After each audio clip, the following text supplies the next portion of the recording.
Welcome to Tikvah Radio Show, The Sound of Hope. I'm Liliana Inez, your host.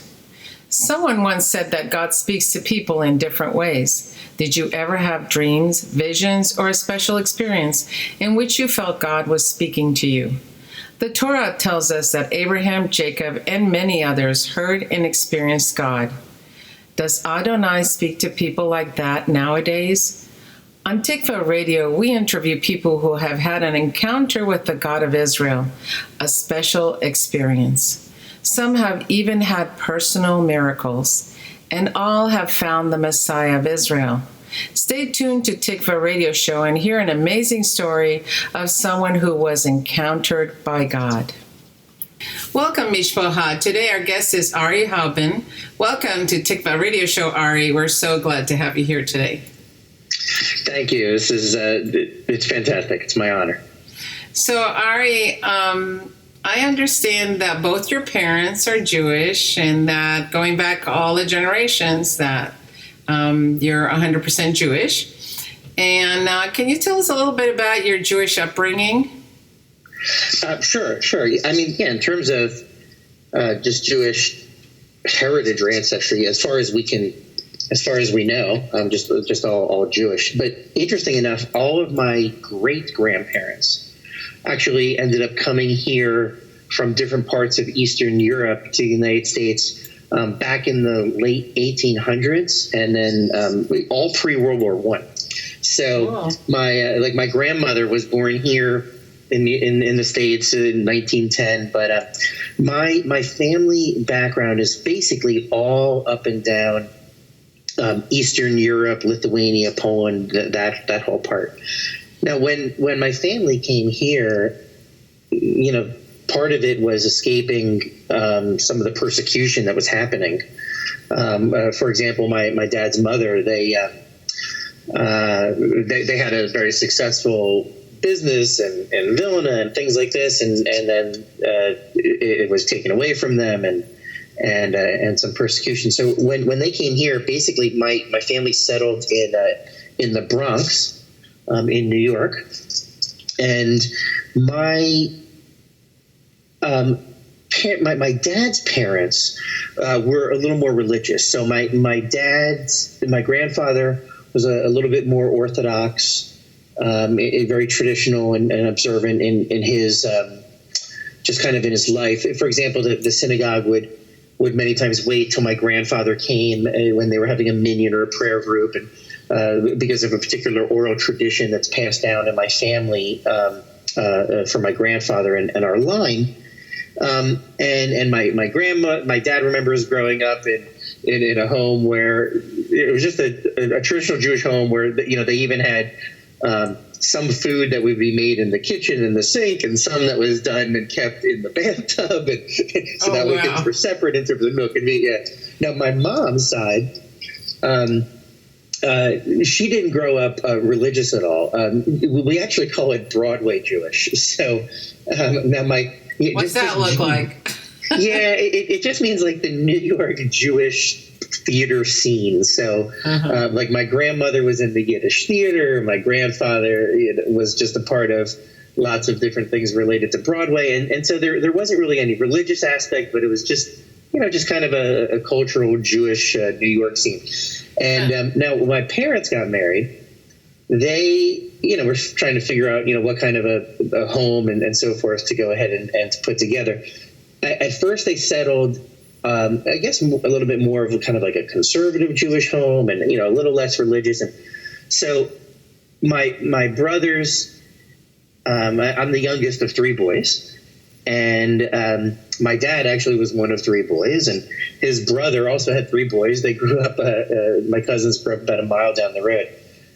But by the time I kind of was growing up, my family joined a more reform, liberal Jewish kind of congregation and home. So it was really more just enjoying what it meant to be Jewish culturally and traditionally, and that we were part of a people group, but really not really talk so much about, God active in our life. We would possibly talk about God when things were connected to holidays, but really our identity was, what it just meant to be kind of a part of our people.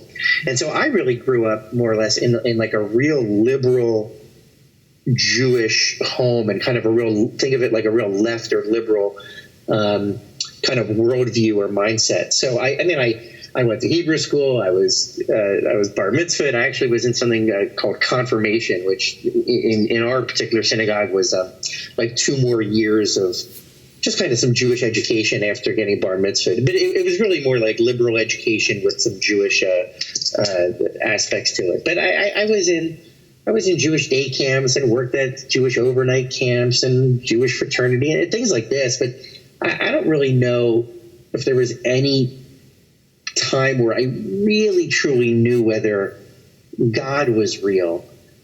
But to be honest with you, while I hoped he was, and while I kind of prayed about it, at that point that wasn't so critical, believe it or not, because in terms of my identity, because my identity in terms of being Jewish was knowing that I was a part of a culture and a people group. So, for example, like a bris, right, a circumcision. I always loved going to those when I was growing up, and family members, but part of it was because this is what I just knew our Jewish people did for thousands of years. Right.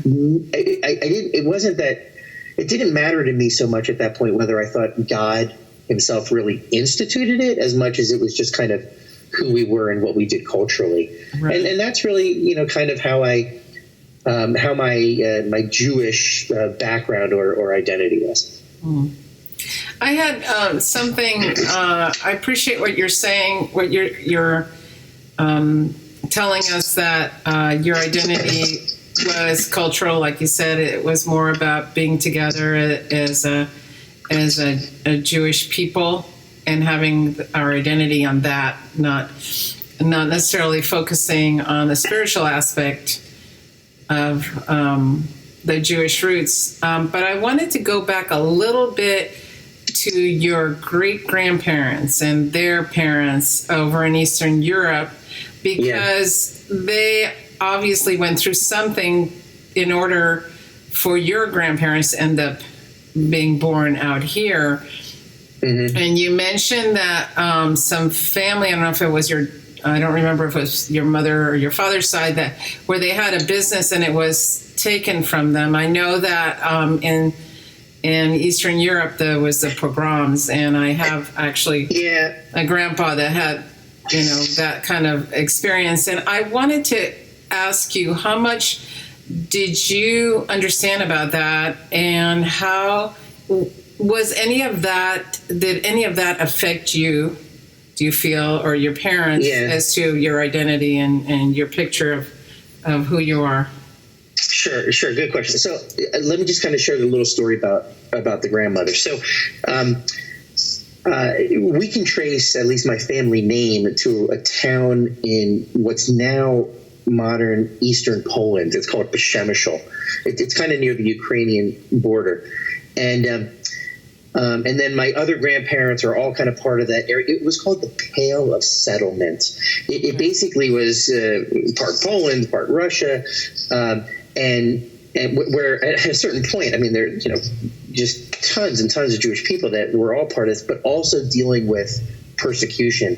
And so my family was a part of these these waves of persecution and immigrants or people that wanted to get out back in the late 1800s. Now, my grandmother's family, this is on my father's side, the business was basically outside one of the towns in Lithuania, one of the cities in Lithuania. They had a little hotel, I guess you could call it that, outside of the city where people could come, they could stay, they could clean up, wash up. And then they had almost like a business where they had these carriages where they would drive, in a sense, people into the town with some pomp and circumstance. It was kind of like a neat way where people can come, get freshened up there, and then enter in with some level of respect or tada.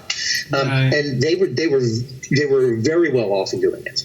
And so when there was persecution and Jewish people that were getting persecuted around them, they didn't think it was going to happen to them, and so they stayed.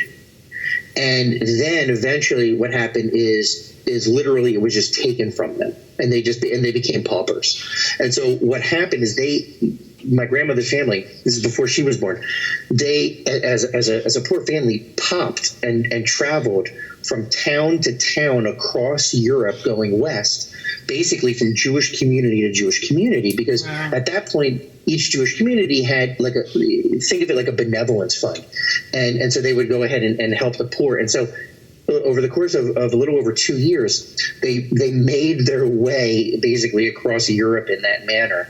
And my grandmother's sister was kind of like born along the way, and then they finally then came to America. And my grandmother's the youngest of 10, and then she's the only one that was born here.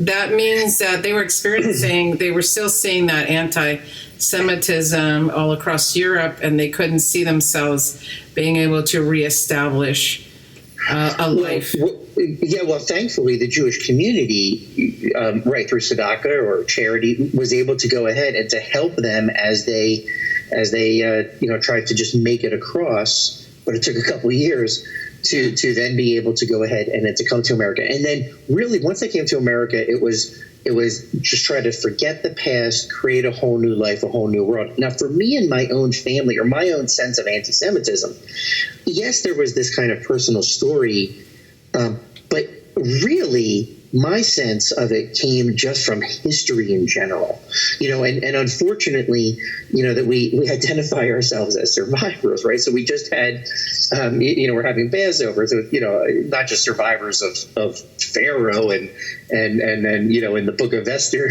survivors of Haman, but survivors of other, parts of history. And unfortunately, the identity that were survivors of Christian persecution. And so I grew up learning, even in my liberal congregation, a lot about, the parts of history that was, when, the next wave of persecution on our people. There's a saying, obviously, within Judaism that, there's a Haman in every generation. Mm-hmm. And so, the concept of, okay, well, who's it going to be?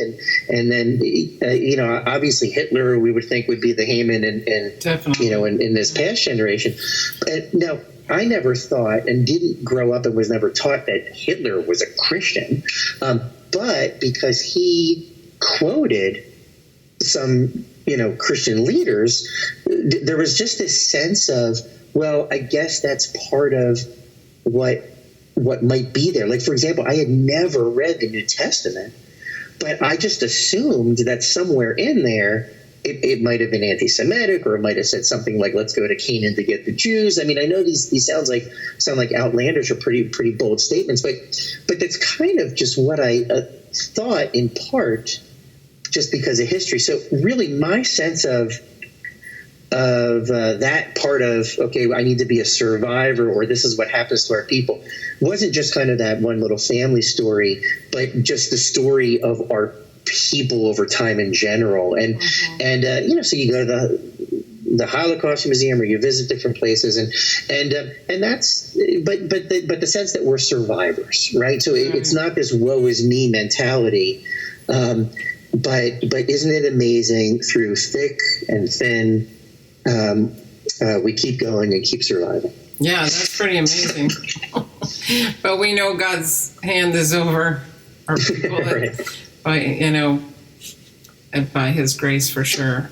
So tell me now, so you were raised, basically, it's a cultural Jewish identity. Mm-hmm. And so you didn't know much about the God of Abraham, Isaac, and Jacob, as far as, say, from a biblical perspective, from reading the scriptures, getting to know him, what it says about him, what his personality, what his relationship with the Jewish people is. Did you get any of that in Reform? Yeah, it's a great question. You get that from the holidays, even without necessarily reading the scriptures. So I did get the sense of that I probably said, if God is real, right? I mean, I wanted it, or wouldn't it be great if God is real? That's probably kind of what I was thinking, or my mindset back then. And, but, if God is real, isn't it amazing that he's got his hands on our people? It's amazing that he would have, given us wisdom or helped protect us, but it was always an if he was real. Now, in terms of reading the Torah or the scriptures, I mean, I really personally only really did it related to my bar mitzvah, or when I was involved in different kinds of Jewish activities, if there was a particular scripture, like a singular verse that might have, been something that maybe motivated us to do community service, but not really, I never really just opened up like the prophets and read. And I mean, I'll give you a little example. I know this is kind of jumping ahead, but I remember after I call it the day I was forgiven. But after I came, people will use the phrase saved or born again. I call it the day I was forgiven. But I remember the first time that I saw the movie, The 10 Commandments, after that, which probably was about 6 or 8 months or so afterward. And I remember calling up my dad and going, "Dad, this is real. I mean, real." Now, not, all the nuances, that you might see in the movie, right? Jacob never ages. But the fact that, like, we really did go through the Red Sea. We really did go to Sinai. And so it kind of confirmed that really beforehand, I didn't really believe it. It was just wouldn't it be kind of neat if? But even if I didn't believe in God, I still felt an identity with our people as a peoplehood or a culture. But in my particular congregation, just to give you an example, my rabbi, he didn't believe that the scriptures themselves were from God. Mm-hmm. He believed that they were the writings of our ancestors. Okay. And so like, think of it more like a liberal kind of church, in a sense, approach to the scriptures, that, okay, they might give us good morals and values and ethics, but not necessarily from God. That was kind of the sense even in my liberal congregation. But, these are still the writings of, like, my relatives from a long time ago, right? So there was still this sense of reverence of almost kind of the wisdom of my ancestors, right? Isn't it amazing? They wrote things that helped create society and stood the test of time, but not from God specifically. And I know my rabbi personally did not believe that these were inspired by God, but they were still the cries or the prayers or the hopes of our people from a long time ago that used a belief in God language. So we're going to still use that language in the way we kind of build community, not necessarily in really believing that he's real and active, even part of our present life. Okay. So you had a question about whether God really was there. I was really kind of, I had two big fears basically growing up. And one was fear of being alone. And that really kind of kept with me through my teenage and college years. And one that it was almost like existentialist, if I can say it that way, where just, I'm never really going to connect with anyone. I'm alone. But the other one was kind of fear of life after death. And it wasn't so much like in a heaven and hell specific perspective, but just kind of what is, and is there anything? And it really concerned me. And so I really kind of became a new age wannabe, basically in my college years. And I used to want to go talk to people and what they thought about different New Age perspectives and different religions. And I took an Indian religion and philosophy class. I remember doing a paper on the nothingness of nothing. Oh, my goodness. But yeah. And I even got a book on how to develop your psychic skills. Now, thankfully, I never got past chapter 2. But I just was like searching and what if, and I went to my rabbi after college. There was like a young 20-somethings group that was meeting at our congregation, and I was one of these guys who just was. I didn't really care, so I just wanted more questions in life, more things to make me like expand my mind and think and wonder. But I went over to him at one point, and I just said to him, I said, Rabbi, you don't have to give me Jewish dogma. You can give me any answer that, is really genuine for you. But what do you personally think is going to happen to you when you die? Now, he could have given me even a New Age answer or whatever it was. I just wanted to know what he thought. Now, to his credit, he did give me a transparent answer. But his answer was, I don't know. Oh. And it really, and there was no other explanation. It was just that. How did you feel about that? Me. What was your reaction when he said that? Oh, gosh, I was inside. I was devastated. Now, not that he had to give me some answer of life, but it just made me realize that he didn't even have an answer for himself. And I'm thinking, wait a second, but he's even the spiritual leader. And I'm thinking this is at least a question that in a religious or in a spiritual setting, at least is a top question that people would kind of think and ponder. What it really did for me is it made me hold on more to what it means to be Jewish culturally and traditionally, but not really be thinking about anything beyond that. Right. And then I thought, okay, well, you know what? I'm going to be open to anything that's true. But in my heart, sadly, it really meant anything but Jesus.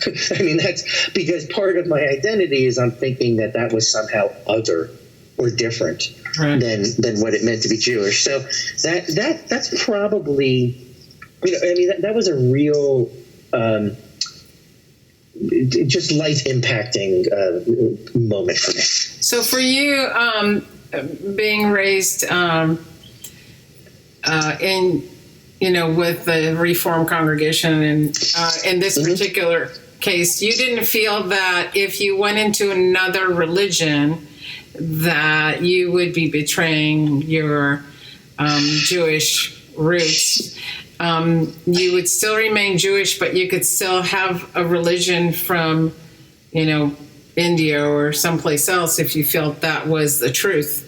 You know what? That's a good question. I don't know if I thought about it that way, but I probably thought, yeah, I could have been New Agey or Buddhist and still be Jewish. I probably thought at that point that the only thing that the two things probably that would no longer make me Jewish would be Islam and Christianity. That's probably what I thought. Other than that, yeah. So it would be okay. You felt you could still remain Jewish, but you could be going into some kind of other people's religion or God, and that would be okay as long as it was a Muslim or Yeshua, Jesus. Yes, that's probably what I thought, because I also knew, what makes me Jewish. I mean, even today, what makes me Jewish? It's not the things that I do. I mean, what makes me Jewish is because I'm breathing, right? Because my parents are Jewish, and so I did understand that there is an identity of, okay, I'm a Jew, regardless of how things might practice, and I saw other Jewish people with multiple kinds of expression, and but when it came to Jesus. I mean, part of that was that I just thought we were survivors of that. But it's interesting. I knew he was Jewish, right? I knew. I mean, if you don't mind me saying this, I called it my "I'm going to trip up Christians" question. And so, if you don't mind me doing this, right? But I, part of me is I just wanted to try to trip up some Christians but part of it is because I understood he's Jewish. He celebrated Passover. The Last Supper is a Passover meal. So I used to go And if Christians were trying to share with me, I would say something like, okay, so you believe in God, right? And they'd say yes. And I'd say, okay, you believe in Jesus? They'd say yes. I'd say, okay, you believe Jesus is God? They'd say yes. And I'd say, okay, so, and you want to become more like Jesus? And they'd say yes. I go, great. And I'd say, okay, so he celebrated Passover, and he even did it up to the end of his life. And he even got the very people that he was teaching and leading to celebrate it with him. And you said you want to become more like Jesus, right? And they'd say, yeah. I say, great. So do you celebrate Passover? And sometimes there would just be these dumbfounded looks, or they'd say, oh, well, yeah, when now we celebrate the resurrection and this and that. And I would say, okay, well, that's great. You're adding and celebrating other things that are important to you, right? But you just told me you wanted to become more like Jesus, and he celebrated Passover. Now, I got to tell you, wow. What was your reaction on that? I mean, what was their reaction, rather? Well, it was tough because I really was just trying to get a zinger in. And, sure. In my heart, I just wanted to get out of the conversation. So really, I just wanted to try to call someone a hypocrite or get a zinger or something and get out of the conversation. So unfortunately, I know in my heart, I didn't really want them to answer. I didn't really care much about their answer, unfortunately. So that's, but the part was because I understood he's Jewish. And there was something about me where I just knew that if the claim is that he's the fulfillment of the prophecies, right? If that's the claim, or the Christian claim, or the messianic claim that he's the fulfillment of the Jewish prophecies, that he's the Messiah, there was something in me that knew if that's the case, then it's got to be Jewish. It's got to be the fulfillment of something Jewish. And that if that's true, it's Jewish. Yeah. And if it's not true, then it's just not true, period, for anyone. There was something about me, interesting enough, that at least knew that even beforehand, before coming to faith or believing or the day I was forgiven. I just knew that if it's true, it has to be Jewish, or it's really just not true for anyone. I mean, that was kind of somehow in my prior thinking or knowledge in my mind. I'm curious to find out because I have talked to many of our Jewish people that didn't know that Yeshua was Jewish. How did you find out that he was Jewish? Oh, gosh. I mean, how did I find out as a younger? That's a great question. I don't even know. I just somehow. Because, they didn't say that to you in the show. No, but you know what? My impression of him was probably, okay, he was probably some good guy, maybe had some good teachings, not God. He was Jewish. And then it was people after him who kind of maybe took some of his sayings and created a religion out of it, or maybe they took some of his sayings and then went in some other direction.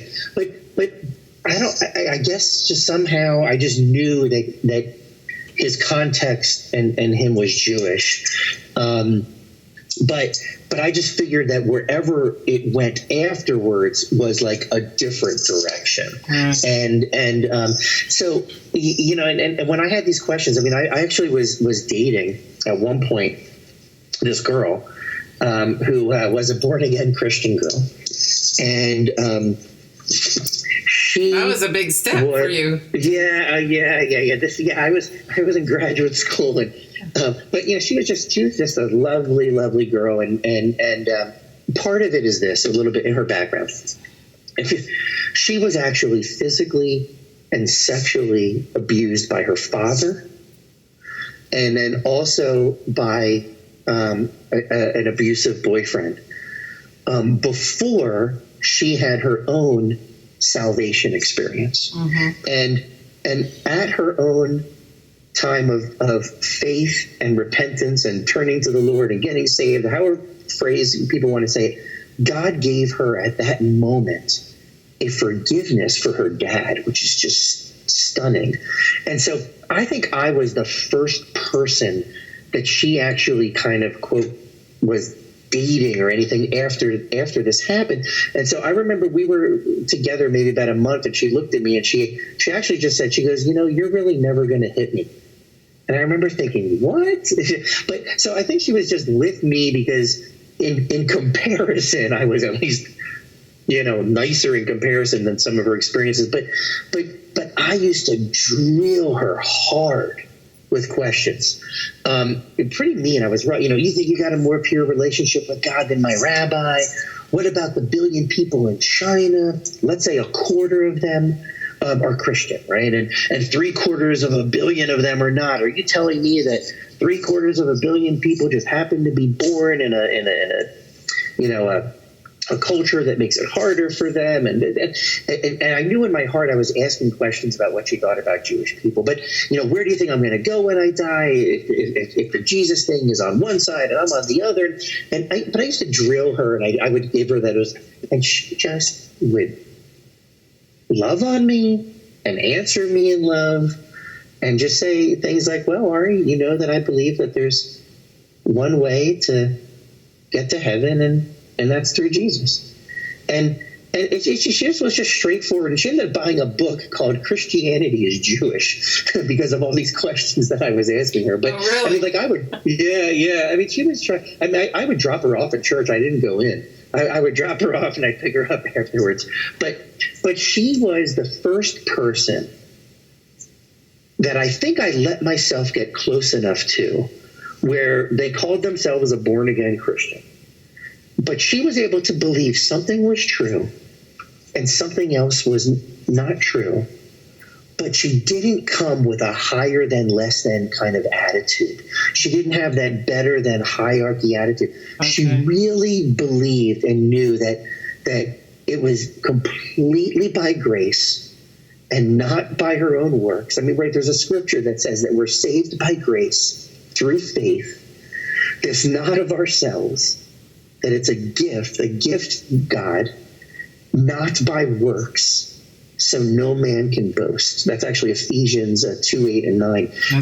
And she really just lived it. And it was, and I saw that. And it's interesting. I used to tell her that she was letting her dad off the hook. I used to actually take up the offense for her of what I thought that she shouldn't forgive him, and what is she doing?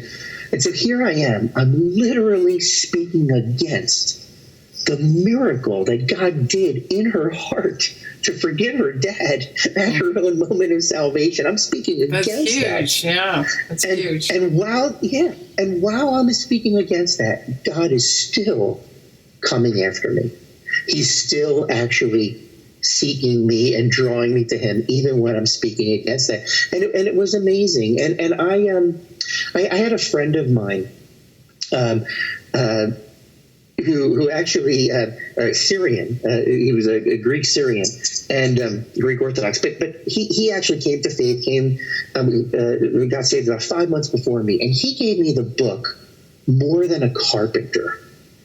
Now, this book it basically presented an argument that Jesus either is who he says he is. He's either the Lord, or he's a liar, or a lunatic.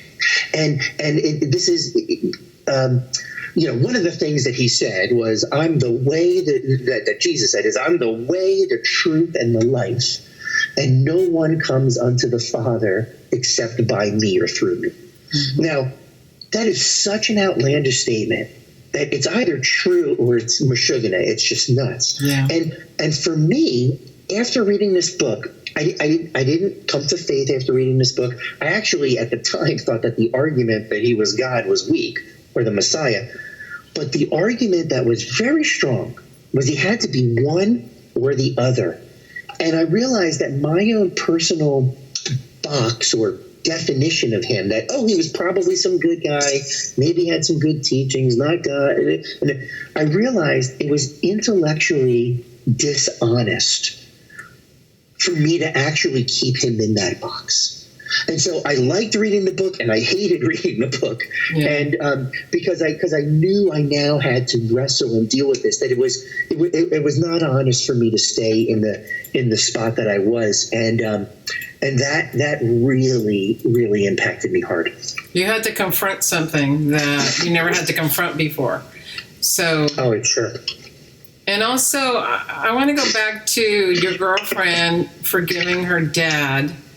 Mm-hmm. That's huge. Someone being abused like that. Children of abuse love their parents, but they don't necessarily, it's not healthy for them to be around somebody that's abusive. But mm-hmm. it's a huge deal, and it's how many people go to counseling and never get healed, and they're just dealing with the same stuff over for years and this and that, but never come to that place that she did. So I know that Yeshua can heal people from unforgiveness and even mm-hmm. that kind mm-hmm. of abuse. Only he can. Counselors can help a person feel better, but it's kind of like somebody going to Alcoholics Anonymous and keep calling themselves an alcoholic. It's like they never come totally to believe that they're free, in a sense. But I've seen Yeshua heal and deliver, for lack of a better word, from the wounds of being abused, including sexual abuse and all that, which it's huge. And so that took a miracle. It was a real miracle of God for her to come to that place. So for someone like, where you were at, and most people that don't have Yeshua in their heart, that just doesn't make any sense. This person was horrible to you. Yeah. It didn't make sense to me at that point. And I'm glad that you keep using the name Yeshua, right? I've been using the name Jesus a lot because that's the only name or phrase I knew at those parts of my life and story, right? Yeah. So I'm kind of, explaining it. But yes, no, I mean, when, this is the miracle. I mean, there's so many miracles as to what he does for us, emotionally, spiritually, true physical, miraculous healing that can happen. But in this particular instance, right, I saw that, happen with her, and it really just tugged on me. And now, if you remember, I was kind of new agey in my thinking at this point. So I believed in positive and negative spiritual energy, or spirits, or other different things like that. So to know that there is a spiritual reality and world that we're in, or that's around us, and that's something that I kind of understood or knew before. And so that if there is, at that point, if God was real and if Yeshua was real, then there's real spiritual reality and truth and ways of God interacting or healing with healing us on a spiritual level. Absolutely. Mm-hmm. But at that point, it was just something that just kind of caught me in her and her walk, because she was able to just have this Yeshua, this Jesus that really helped heal and kind of filter her life through. It was really amazing. And I remember at this point, I had still never read even one word of actually opening up the New Covenant or the New Testament, because I was afraid of that, because I thought, in there it had to say something like, let's go to Canaan to get the Jews. And so I actually finally asked one of my roommates if any of them had a Bible. And so they gave me one. And I remember starting in Genesis, because in my heart I knew, okay, this is at least the part of the book that's the furthest away from that other, maybe anti-Semitic part. It's so silly. But that's what I thought. And then, so I'm starting in there, and then I was invited to a Bible study. Well, my friend invited me maybe 5, 6, 7, 8 times, and then I finally gave in and went. And it was these Christians, and they were reading out of 2 Kings about King Josiah. And I just remember thinking, what are these people doing? What are the Christians doing reading the Hebrew scriptures? Because I just didn't understand it. Yeah. And then I met a guy there who grew Hindu, and then he actually came to faith and was saved and believing in Yeshua and Jesus. And I'm just asking him about, oh my gosh, what this was like, and did your family freak out, and what happened culturally to him? But I knew it because I was asking him what that might mean culturally for me and my family. Yeah, exactly. And then he told me, if I've never read any of the New Covenant, to start in the book of Luke. No, that's not really where you hear people recommend now, but that's what I did. And so I went, and I was down in Charlottesville, Virginia. I was actually visiting this girlfriend in college there, and I was able at this point, things were just going on in my life where I realized that if God was real, or the reality of him being real, it just was becoming, oh my gosh, God might really be real. And nothing about Jesus, but like, wow, God might really be real. And I knew that if he was real, that I was mucky and dirty, and almost as I was as far away from God as like the moon is from me. And I knew that I could never, I guess, jump high enough, to touch the moon. Like maybe you can jump 3 feet and I can only jump 2 feet high, right? But like we're never going to touch and jump the moon. But I now we know it, that it's our sin has separated us from God. But I didn't know that religious language. All I knew is that if God was real, that I was mucky and it had separated me. I knew he was far away.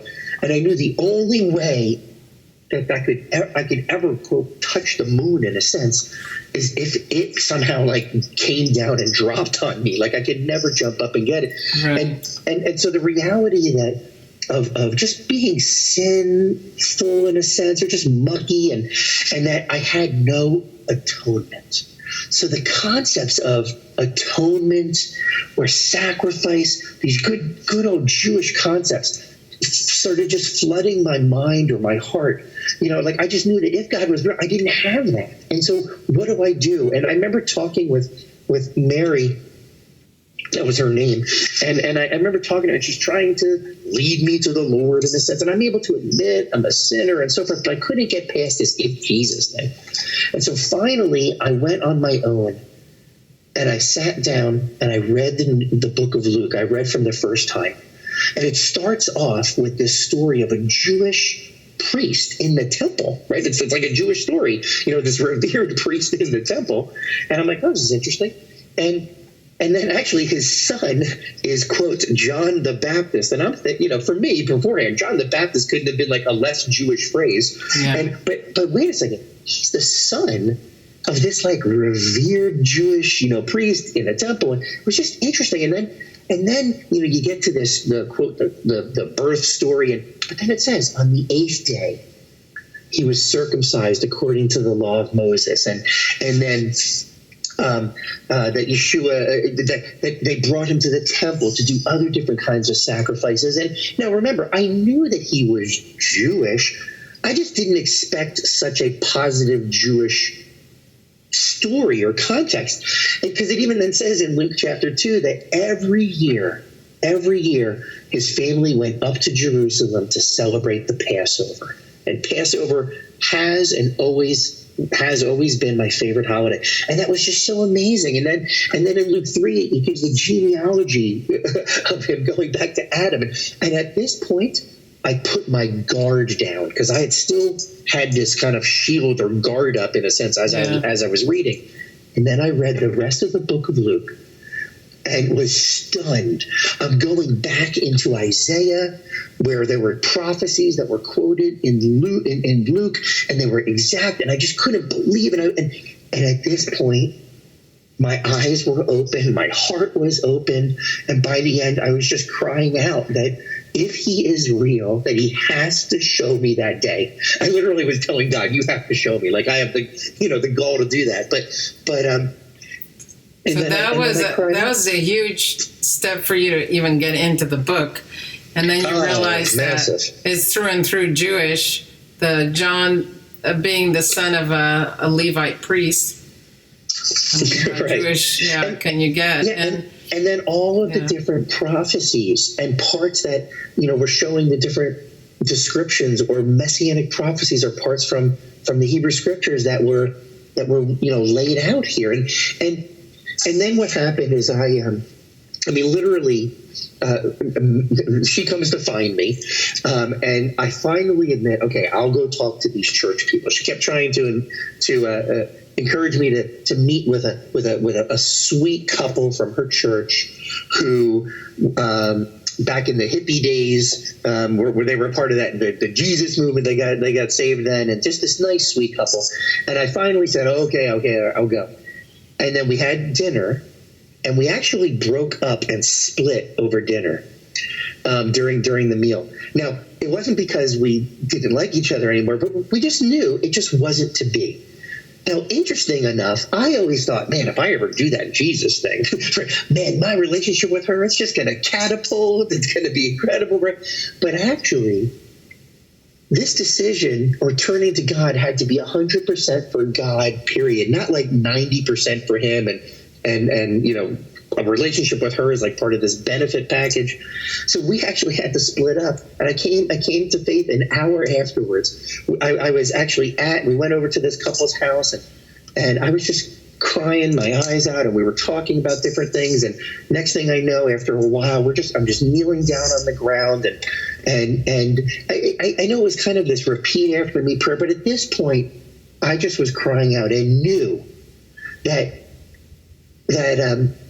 Yeshua was my way back to God, that he was then my atonement, right? That he was the way that I could then reconnect with the moon, right? I could reconnect with God. He was my way back to God, and my heart was just crying out, and I probably just he accepted me and saved me, and I remember we started to get up from the ground, and I asked everybody if we could kneel back down. And my first prayer, it actually was just one sentence, and I just said, God, I am sorry because I have hated your name. And meaning in terms of the name of Jesus, I hated it. And but I knew that he was the Messiah. I knew it was basically God himself coming. And being that way of being the sacrifice to take my punishment in exchange to get his righteousness to set me free. And I actually prayed probably for about a month and a half every day. Please, even though I'm crying and thanking him but still praying, can you make it easier to just say your name? And that's a huge deal. Yeah, absolutely. Oh, yeah. And that was April 6th, 1997. It's a beautiful turnaround in your life. So that's right. The light bulb went on, and you realized he's a Jewish Messiah, and things that you believed in the past that weren't true about him, and who he was and his followers and all that just all came crumbling down. You saw the truth as you were reading. Yeah, and what happened to me, and this is actually kind of important, I hope that people would kind of take this part to heart also, is that as I would read or learn, now sometimes I wish I could stop doing this, but it's just how it works. I'm constantly thinking about what would my dad think about what I just read, or how could I answer this objection to my dad, or how can I show my dad the Jewishness, right, of Yeshua, or the Jewishness of the gospel, or the Jewishness of the New Testament? How can I show my dad different beliefs that people think are, quote, just Christian beliefs, but where do we see it all the way in our Hebrew scriptures? Talking about the Holy Spirit being in us. Well, that's right out of Ezekiel, where it says that I will put my spirit in you, and that he will cleanse us from our impurities, or that the new covenant is spoken about in Jeremiah and all that. And so I'm constantly filtering through that way. And so because of that, I just devoured or just saw things through that perspective and just realized the truth in a Jewish context in terms of the new covenant and really in terms of just it all being one book. And so early on, I just had a heart cry really for, my Jewish people, in terms of being able to also know the miracle of forgiveness of sins. And so sometimes I wish I could just kind of read without always thinking through that filter. But I always wanted to just think, how would I be able to answer or explain this best to my Jewish father? Now, in doing that, it has helped me in my conversations with him and relationship with him, but it's really helped me in being able to be sensitive and heartfelt and appropriate in sharing with other Jewish people in life, and also in a Jewish heritage honoring context. Right. Yeah, from a Jewish perspective, it's important. Yes, it's important. So we are at the end of our time. Thank you so much, Ari. We really appreciate your heart and everything that you shared, and just sharing, your feelings and your process, because your transparency, we appreciate that a lot. Thank you. That I think in a sense takes courage to, talking about the journey and some of the things that you went through. But people need to know that the journey is real. It's not, some intellectual process, but there's a whole issue with the heart and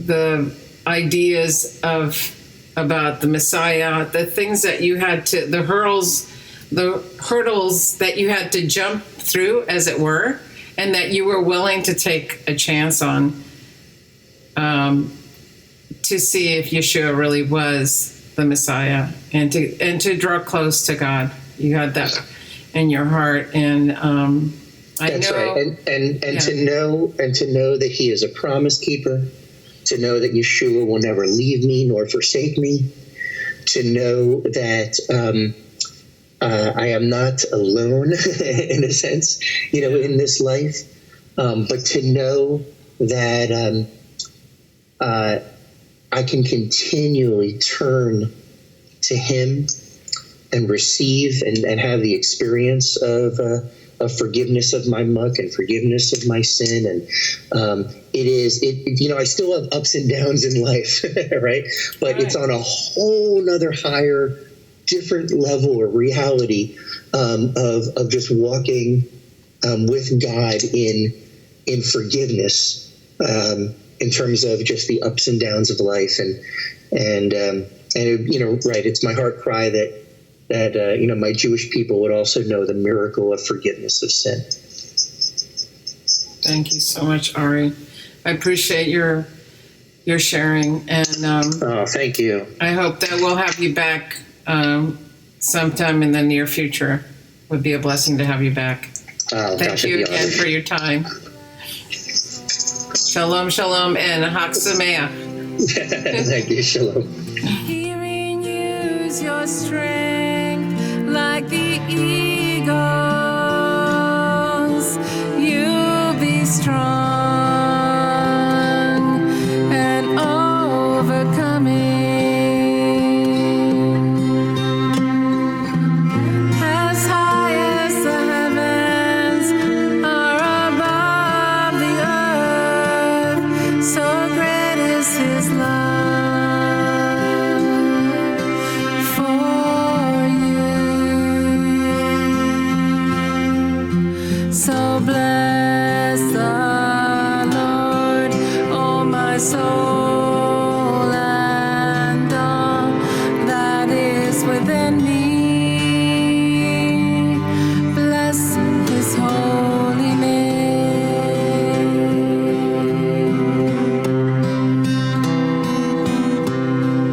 Bless His holy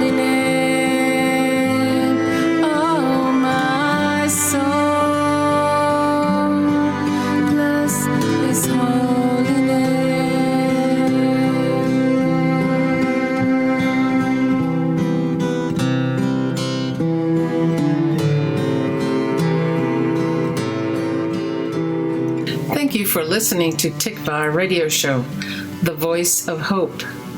If you have been blessed by this program and want to join us in sharing with others the hope of Yeshua HaMashiach, a gift of any amount will be appreciated. You can donate and contact us on our website at tikvahradio.com. Once again, that's TIKVAH radio.com. Thank you for joining us, and God bless.